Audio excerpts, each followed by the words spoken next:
Nima yordam kerak? Normal yashashing uchun nima qilib beraymi senga? Hech narsa yordam kerak. Bo'lmasa yaxshi yashagin bolam, bo'ptimi? Tushundingmi? Necha kirgansan? 39 yil. Qani sen gapirish qizim? Avvalambor assalomu alaykum. Assalomu alaykum. Ikkita farzand. Yanida turay Rustam, beraqa aka. Beraqa aka. Ikkita farzandim bor. Bu yerga oilamni tiklash uchun keldim. Qiynalib ketdim. Mendan o'tgan bo'lsa tavba qildim, shulardan kechirim so'rayman. Ana? Beraqa aka. Qaynam bormi? Qaynam bormi? Qani.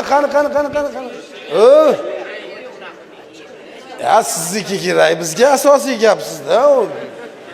Qanalama, yaqinroq keling gina bo'ldi. Voy televizorda chiqishni xohlamasdim uka. Assalomu alaykum. Agar bir qadam yana bunaqa qilsangiz, har kun televizorda chiqaraman sizni. Uka, men bundaqa ishni o'ylamaganman. Sirayam sir. Bu qizdan ham yomonlik ko'rdim. Kechirim so'radimi? Endi qabul qiladi endi. Vijdonim qaynab ketyapti, hozir mashida turganim yo'lim men uchun uka. Men shayga kelishim shart emas. Shu kechirimni shayda so'radi. Uyga borsa bo'larmidi uka? Shayga kelishim shartmidi meni? Umuman bega kelib. Men tanishib ketyapsiz endi. Yo'q, endi sizni televizorda ko'rdim, endi u chinakam ko'rdim uka. Umuman